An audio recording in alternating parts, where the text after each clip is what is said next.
Sandali lang, may dalawa ng taong binaliwala ang mga salitang ito. Sana ay hindi ka ang magiging ikatlo.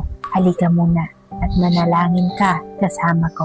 Ama sa langit, salamat po sa pag-alalay mo sa akin ngayon. Kahit mahina ako, sapat pa rin ang mga biyaya mo. Punuin mo po ang aking puso ng kapayapaan. Pagalingin mo ang aking pagod. Pakalmahin ang aking pagkabalisa at hayaan mo akong makahanap ng kapahingahan sa iyo. Panginoon, pagpalain mo po ang aking pamilya at ang mga tao na mahal ko. Hayaan ang pag-ibig na hindi magkukulang, maibigay ang mga pangangailangan at huwag kumupas o mawala ang kanilang mga pag-asa. Panginoon, iniaalay ko ang bukas sa iyong mga kamay.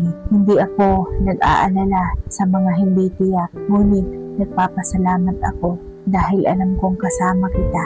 Ngayong gabi, pinipili kong magtiwala sa iyo sa lahat ng bagay. Amen. Kung kailangan mo ang biyayang ito, paki-comment ang amen. Dumating nawa ang biyaya sa akin. Kung ayaw mong mawala ang kapangyarihan ng panalangin ito, i-share mo ang mensaheng ito sa kahit isang tao. Huwag mo itong itago na para sa sarili mo lang. Gusto mo bang makinig sa mga salita ng Diyos sa araw-araw? Kung gusto mong maging handa sa pagsalubong sa pagbabalik ng Panginoon, maaari kang mag-iwan ng comment sa ibaba at sumali sa aming online Bible study.